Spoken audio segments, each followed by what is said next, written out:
Pai, declaramos total liberdade a Ti, ao Espírito Santo, para falar aos nossos corações nesse momento. Declaramos total liberdade a Ti, Espírito Santo. Declaro sobre cada vida que está participando conosco nesse momento, que está ouvindo essa palavra. Eu declaro céus abertos, eu declaro corações totalmente sensíveis ao Teu mover, ao Teu querer, Senhor. Surpreenda-nos essa tarde, Senhor. Surpreenda-nos nesse dia, Pai. Declaro, Pai, o Teu agir, o Teu amor, a Tua infinita bondade. Eu declaro saúde sobre cada vida, Pai. Se tem alguém com algum sintoma, com alguma dor, declaro saúde, Pai, sobre a cidade de Paranaguá, sobre o estado do Paraná, sobre o Brasil, sobre cada país que está sendo assolado por esses vírus, Pai. Eu declaro, Pai, todo o mal caindo por terra em nome de Jesus. Eu declaro a Tua presença, onde a Tua presença está, nenhum mal pode permanecer.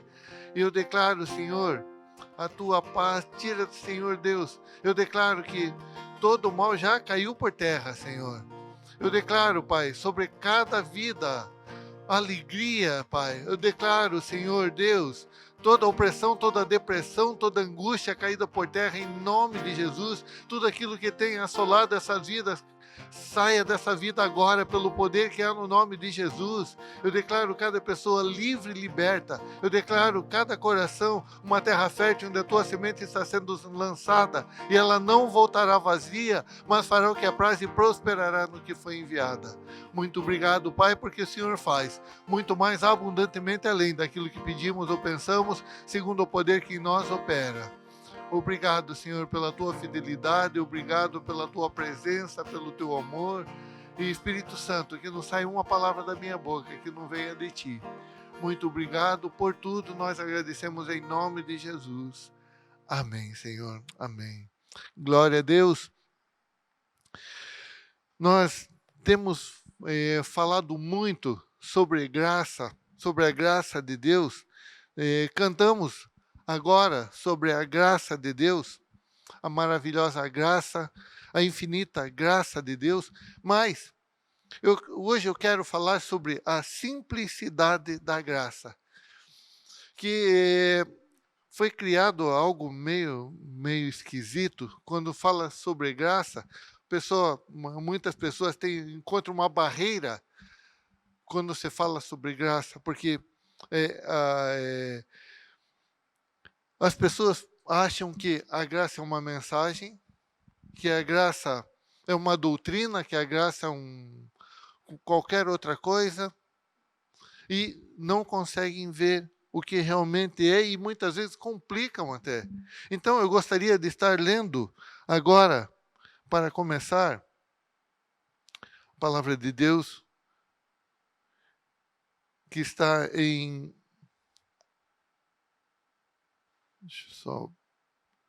Efésios 2, 8 e 9. Efésios 2, 8 e 9.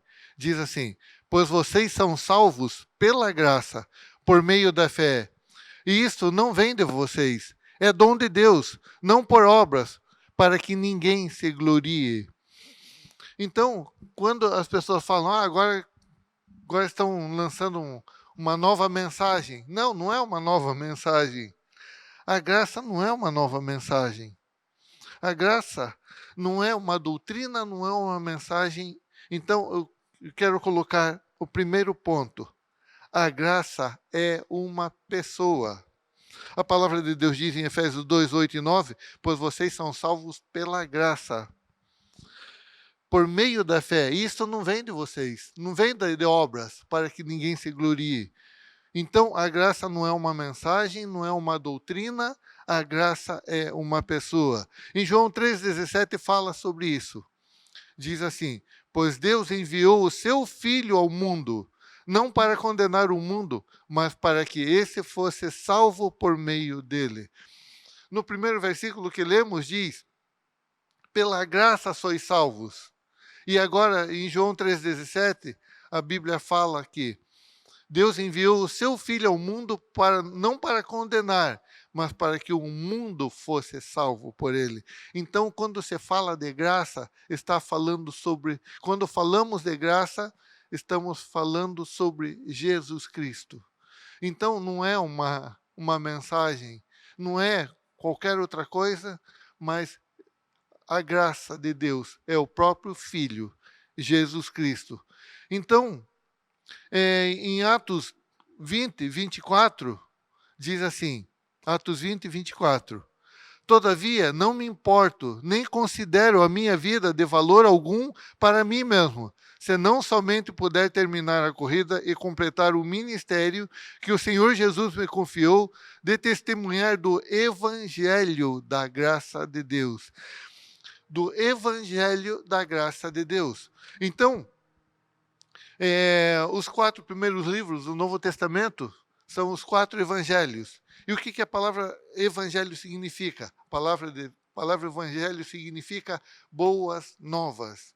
E essas boas novas que o evangelho fala é a pessoa de Jesus Cristo. Então, a gente ouve falar também, agora só se fala sobre graça, ninguém mais fala sobre salvação, não é mais pregado sobre salvação. Não temos como pregar sobre salvação sem falarmos de Cristo. Também não temos como falarmos de Cristo sem citarmos a graça, uma vez que Cristo é o presente de Deus que não merecíamos. Então, não tem como eu pregar sobre salvação sem eu falar sobre Jesus Cristo, sem eu falar sobre o Evangelho.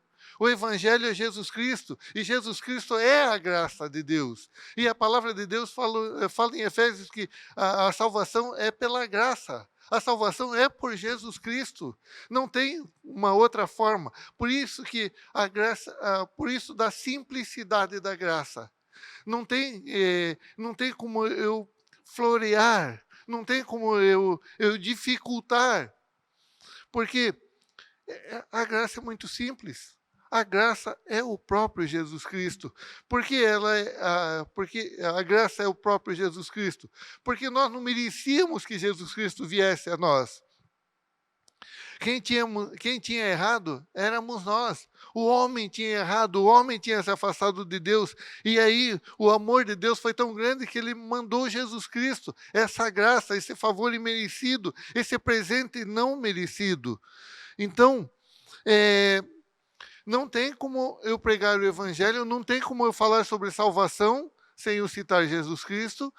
E Jesus Cristo como a graça de Deus, como um favor imerecido, como um presente imerecido. Então, o segundo ponto que eu quero trazer hoje é: a graça significa que está tudo pago. Muitas vezes, a religiosidade traz peso, a graça traz leveza. Por quê? Porque quando Deus olhou para a humanidade, ele viu que o homem não tinha condições de ser salvo por si só. Por isso que a graça, a salvação veio pela graça, não veio pelas obras. Porque o homem não tinha como fazer nada por si só. Então, e muitas vezes a gente ouve também pessoas falarem: não, eu tenho que pagar um preço. Não tem como pagar preço. Porque se eu pagar preço, ela não é graça. E a graça é Jesus Cristo. E Jesus Cristo fez a obra completa na cruz do Calvário. Quando Jesus Cristo estava na cruz, ele falou: Pai, tudo está consumado. Tudo aquilo que precisava ser feito foi feito. Então, isso significa que o preço que eu e você precisávamos pagar para sermos salvos, Jesus Cristo pagou. Então vamos ler em Hebreus 9, do 24 ao 28. Hebreus 9, 24 a 28. Diz assim: Pois Cristo não entrou em santuário feito por homens, uma simples representação do verdadeiro. Ele entrou nos céus, para agora se apresentar diante de Deus em nosso favor. Não, porém, para se oferecer repetidas vezes, à semelhança do sumo sacerdote que entra no lugar santíssimo todos os anos com o sangue alheio. Se assim fosse, Cristo precisaria sofrer muitas vezes, desde o começo do mundo. Mas agora ele apareceu uma vez por todas, no fim dos tempos, para aniquilar o pecado mediante o sacrifício de si mesmo. Eu vou repetir esse pedaço aqui. Ele entrou, mas agora ele apareceu uma vez por todas, no fim dos tempos, para aniquilar o pecado mediante o sacrifício de si mesmo. Para aniquilar o pecado, para destruir, para acabar com o pecado uma única vez. Da mesma forma como o homem está destinado a morrer uma só vez e depois disso enfrentar o juízo, assim também Cristo foi oferecido em sacrifício uma única vez para tirar os pecados de muitos. E aparecerá a segunda vez não para tirar o pecado, mas para trazer salvação aos que o aguardam. Então, por que a simplicidade da graça? Porque agora eu não preciso pagar mais nada, eu não preciso pagar penitência, eu não preciso oferecer sacrifícios, porque Jesus Cristo já fez. Porque se eu tentar fazer, eu estou aniquilando, eu estou ignorando o sacrifício de Jesus Cristo. Quando eu tento fazer com meus próprios braços, eu estou ignorando o sacrifício de Jesus Cristo. E quando eu tento pagar os meus pecados, eu estou dizendo que Jesus Cristo não fez a obra completa. Que Jesus Cristo não foi o suficiente para pagar os meus pecados. E aqui, nesse texto que acabei de ler, ele falou que ele fez isso uma única vez, para tirar o pecado, para aniquilar o pecado. Então, eu não preciso pagar pelos meus pecados. Eu não preciso fazer nada pelos meus pecados. Não tem mais o que fazer. Não tem mais o que... não tem peso mais nenhum para que eu possa carregar. Romanos 5, do 8 ao 11, diz assim: mas Deus demonstra seu amor por nós. Cristo morreu em nosso favor quando ainda éramos pecadores. Como agora fomos... vou repetir. Mas Deus demonstra seu amor por nós. Cristo morreu em nosso favor quando ainda éramos pecadores. Como agora fomos justificados por seu sangue, muito mais ainda, por meio dele, seremos salvos da ira de Deus. Se quando éramos inimigos de Deus, fomos reconciliados com ele mediante a morte de seu filho, quanto mais agora, tendo sido reconciliados, seremos salvos por sua vida. Não apenas isso, mas também nos gloriamos em Deus, por meio de nosso Senhor Jesus Cristo, mediante quem recebemos agora a reconciliação. Algo interessante que me chama a atenção nesse texto, diz assim, logo no começo, no 5:8. Mas Deus demonstra seu amor por nós. Cristo morreu em nosso favor quando ainda éramos pecadores. Quando ainda éramos. Isso prova que já não somos mais. Se a palavra de Deus diz que ele provou o seu amor quando ainda éramos, e Cristo morreu por nós para tirar os nossos pecados e nos reconciliar com Deus, isso prova que isso já já aconteceu, isso já foi feito, isso já aconteceu, agora eu não preciso fazer mais nada. Então não existe mais peso sobre isso. Eu não posso me considerar mais pecador, porque Cristo já morreu por mim. Eu não posso carregar esse peso de pecador, porque senão eu estou chamando a palavra de Deus de mentirosa. Porque quando eu era pecador, Cristo morreu por mim. Quando eu ainda era pecador, ele manifestou o seu amor por mim.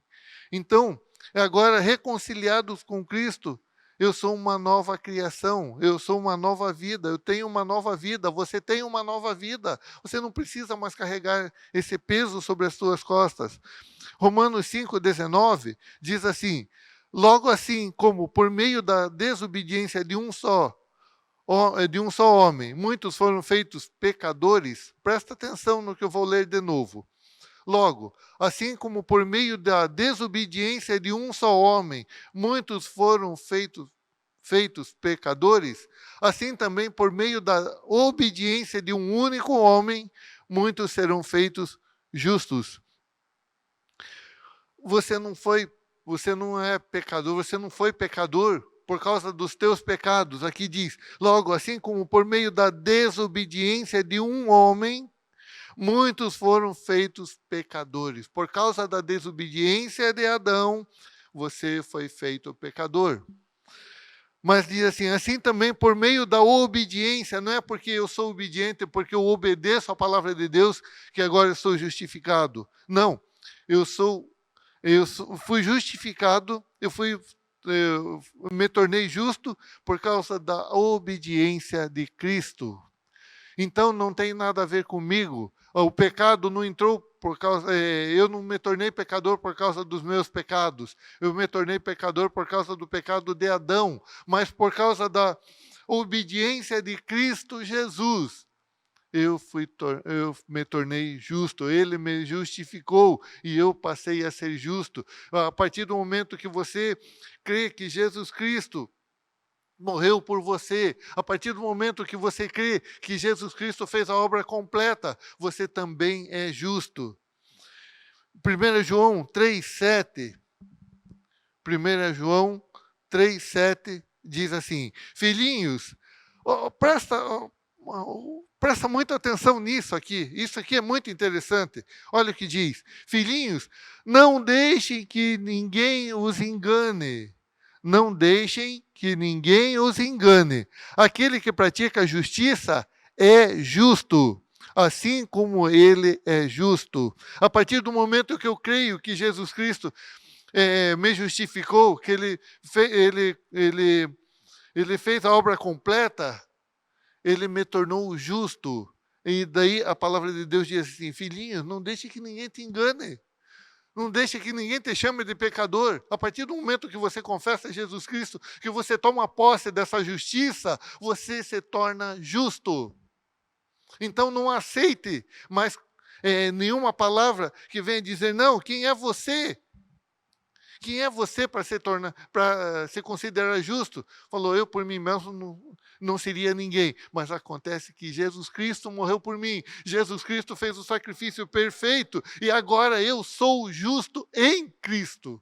Eu posso dizer que eu sou justo em Cristo. Você pode dizer que você é justo em Cristo a partir do momento que você crer nesta palavra, que você tomar posse dessa palavra. Então não deixe que ninguém te engane.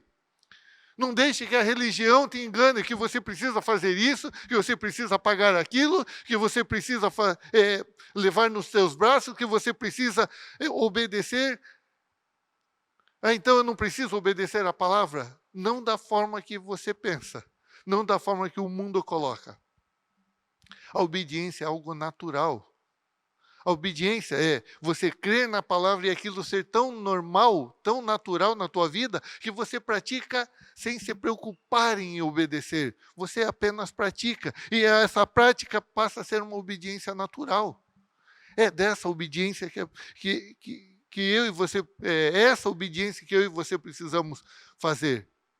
É dessa forma que eu e você precisamos agir. Então, não é na minha obediência que eu vou conseguir alguma coisa. Foi na obediência de Cristo que eu fui reconciliado com Deus, que eu me tornei filho, que eu passei a ser justo através da obra perfeita de Jesus Cristo.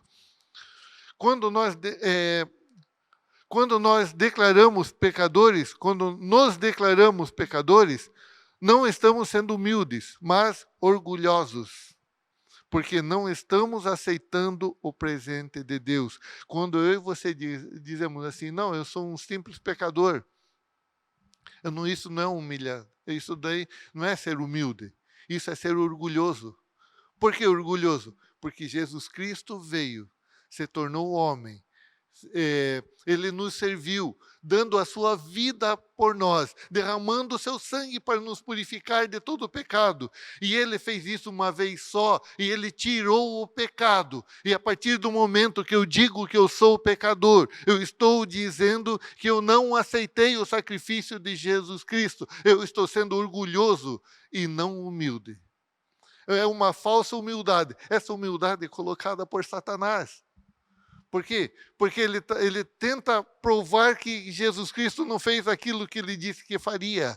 Ele tenta provar que a Bíblia é mentirosa. E se a Bíblia diz que você é justo, que os teus pecados já foram perdoados, que os teus pecados já foram arrancados de você, já foi aniquilado, já foi tirado, isso é verdade. Se a Bíblia diz que agora você é justo, que é para você não deixar ser enganado por mais ninguém, não deixe ser enganado por mais ninguém. Você é justo, você é santo, você é o Filho de Deus. Então, não venha com não deixe o diabo trazer falsa humildade ao teu coração. Quem sou eu para não me considerar pecador? Se eu falo isso, eu aniquilo o sacrifício de Jesus Cristo. Eu estou chamando Jesus Cristo de mentiroso. Eu estou chamando Deus de incapaz, que Deus não foi capaz de mandar alguém que tirasse o pecado do mundo como ele tinha prometido.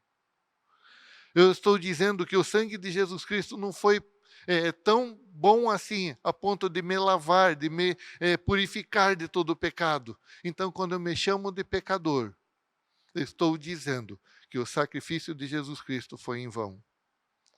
E quando eu me considero justo, mas quem sou eu para me considerar justo? Eu estou declarando aquilo que a palavra de Deus diz a meu respeito. Eu estou dizendo que através de Cristo, ele me justificou. E por causa da obra perfeita de Jesus Cristo na cruz do Calvário, me justificando, me tornando justo, agora eu sou justo em Cristo Jesus. Isso é humildade, que não dependo de mim, eu dependo de Cristo.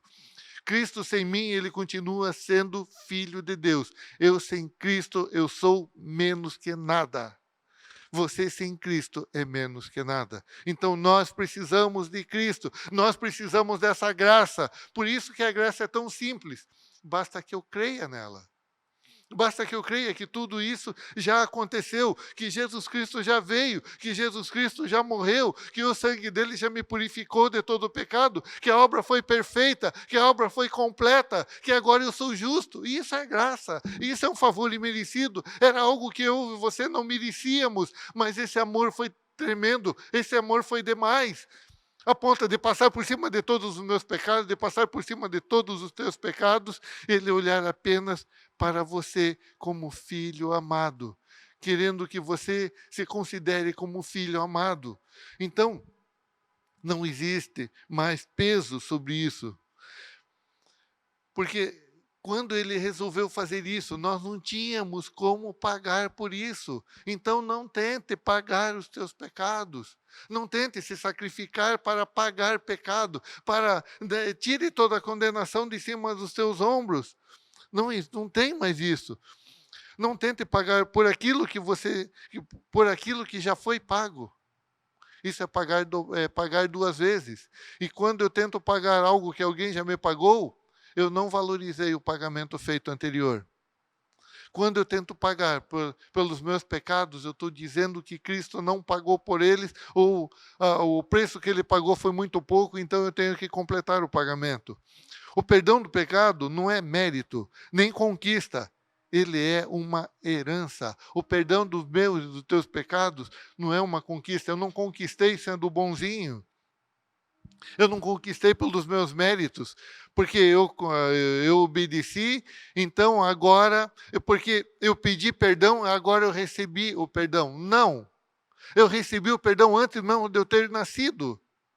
Você recebeu o perdão dos teus pecados mesmo antes de você ter nascido, porque os nossos pecados foram pagos lá na cruz do Calvário, em Cristo Jesus. Os nossos pecados foram pagos através do sangue de Cristo Jesus. Eu preciso crer que esse sacrifício foi feito. Eu preciso crer que agora eu não sou mais pecador. Eu preciso tomar posse dessa palavra. Em Apocalipse 1, do 4 ao 6.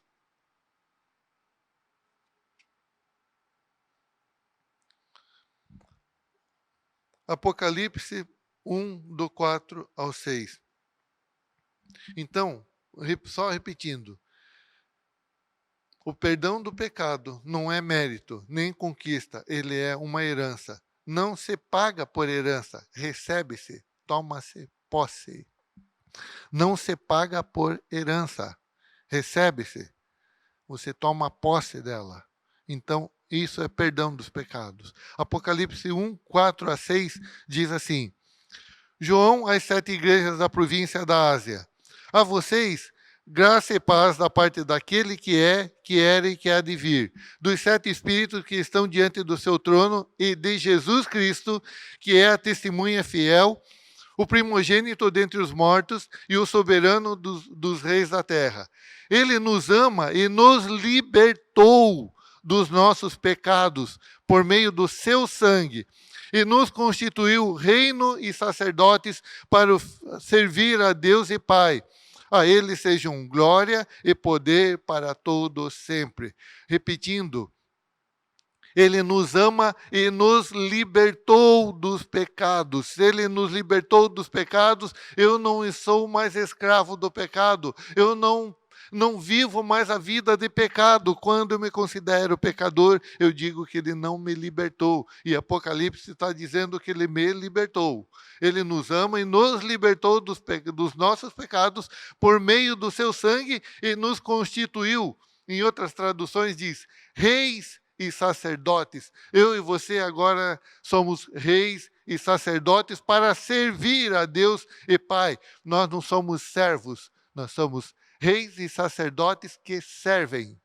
Nós não somos servos escravos, nós somos reis e sacerdotes que servem a Deus Pai. A Ele seja glória e poder para todos sempre. Amém.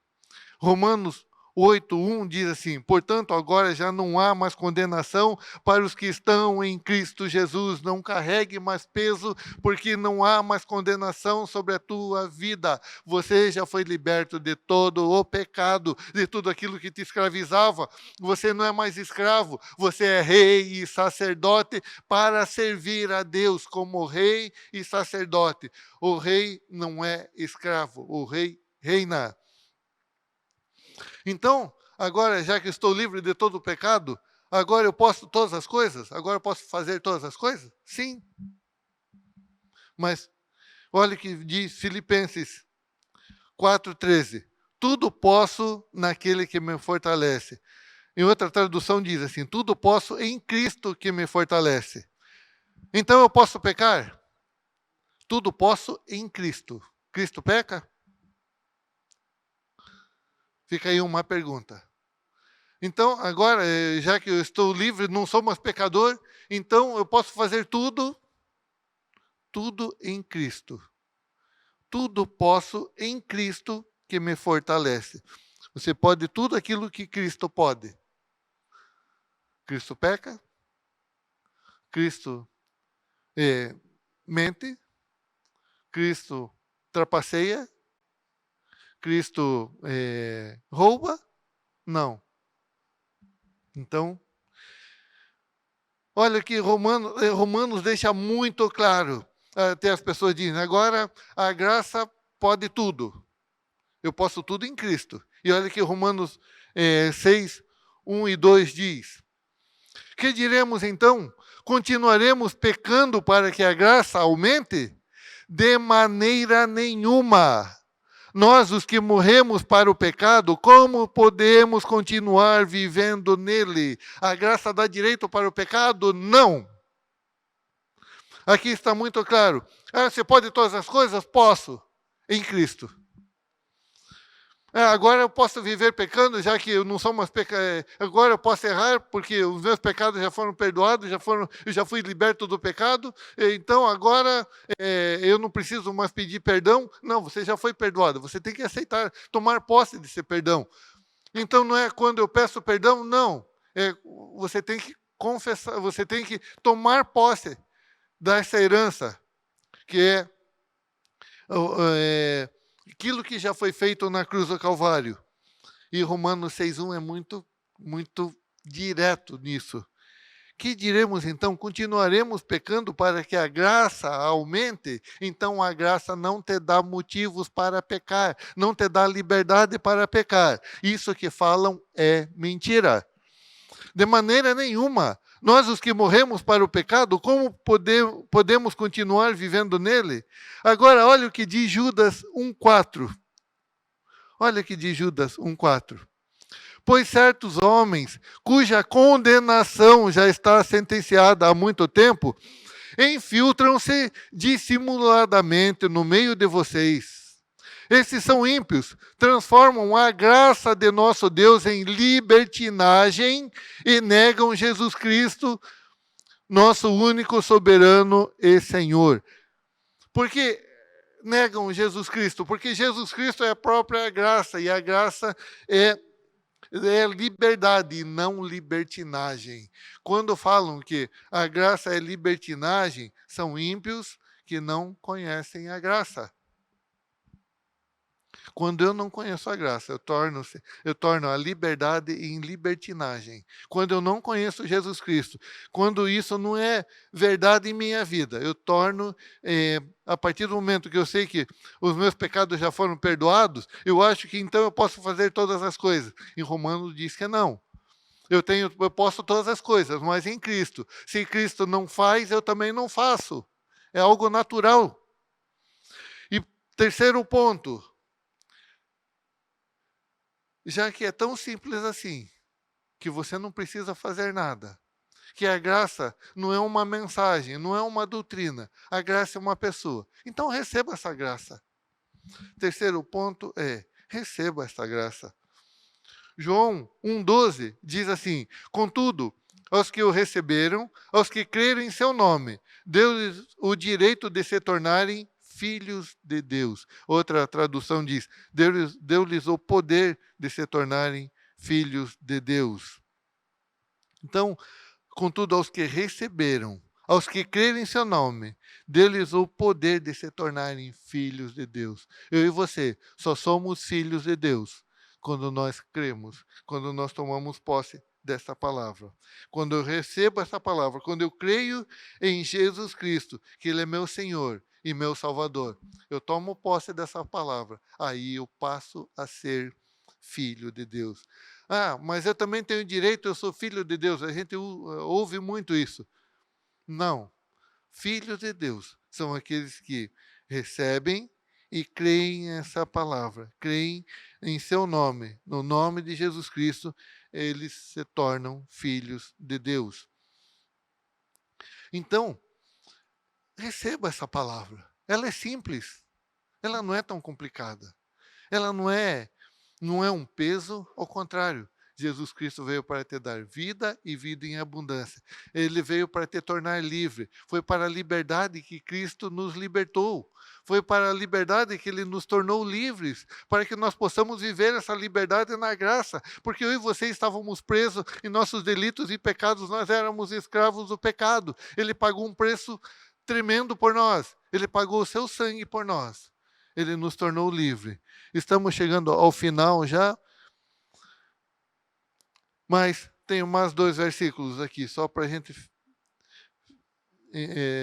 3 versículos. 1 Pedro 5, 7 diz assim: lancem sobre ele toda a sua ansiedade, porque ele tem cuidado de vocês. Ele nos amou tanto, ele nos quer tanto, que ele não quer te ver ansioso por coisa alguma, por nenhuma necessidade, por nenhuma situação, por nenhuma pandemia, por nenhum mal, seja o que for, ele não quer te ver ansioso. Lança sobre essa graça maravilhosa toda a sua ansiedade, porque ele tem cuidado de você. E comece a falar como Paulo falou em Gálatas 2:20. Fui crucificado com Cristo e vivo não mais eu, mas Cristo vive em mim. A vida que agora eu vivo na carne, vivo na fé do Filho de Deus, o qual me amou e se entregou a si mesmo por mim. Isso é graça. Isso é a simplicidade da graça. A simplicidade da graça é Deus ter nos amado tanto, ao ponto de ter mandado Jesus Cristo. Jesus Cristo veio e arrancou todo o pecado através da purificação do seu sangue. Ele, com o seu seu sangue, Ele nos purificou de todo o pecado. E através da sua ressurreição, Ele nos deu nova vida. E agora, olha o que diz Romanos 5,17. Se pela transgressão de um só a morte reinou por meio dele, muito mais aqueles que recebem de Deus a imensa provisão da graça e a dádiva da justiça reinarão em vida por meio de um único homem, Jesus Cristo. Como eu já falei, como eu já li agora há pouco, em Apocalipse diz que Ele nos tornou reis e sacerdotes. E agora, quando eu recebo esta graça, essa provisão da graça, essa imensa provisão da graça, eu reino em vida. Isso não é para reinar depois que eu for para o céu, não. É para eu reinar agora, através de Jesus Cristo. Não é nos meus braços, não é nos seus braços. Se você anda cansado de tudo isso, se você anda cansado de tanta religiosidade, receba essa graça agora. Você pode receber essa graça, tá? É um favor imerecido, é um dom de Deus, é de graça. A graça só é graça porque é de graça. Então receba, tome posse disso. Não carregue mais peso, não carregue mais castigo, não carregue mais sacrifício, chega disso. Jesus Cristo já se fez, já pagou tudo aquilo que eu e você precisávamos pagar. Então receba essa graça. Eu vou fazer uma oração e depois da oração, se você concordar com essa oração, você pode entrar no nosso site, você pode entrar no QR Code e vai ter lá sobre a conversão. E você pode declarar lá, eu fiz a oração, eu entreguei minha vida ao Senhor Jesus, eu recebo essa graça. Diz assim comigo, Senhor Jesus, eu confesso que a partir desse momento, Jesus Cristo é meu Senhor e meu Salvador. Eu recebo o perdão dos meus pecados e libero perdão a todos aqueles que me ofenderam. E declaro que eu não tenho nada a ver com Satanás e seus demônios, que Jesus Cristo é minha vida. E eu recebo o Espírito Santo na minha vida. Eu declaro que o meu nome está escrito no livro da vida. Eu sou uma nova criação em Cristo Jesus. Muito obrigado, Senhor Jesus, pelo teu sacrifício na cruz do Calvário. Eu te agradeço em teu nome. Amém. Se você fez essa oração, entra no nosso site e coloca lá que você fez essa oração conosco. E nós estaremos enviando os passos de uma nova vida cristã. Você é uma nova criação em Cristo Jesus. Continue abençoado.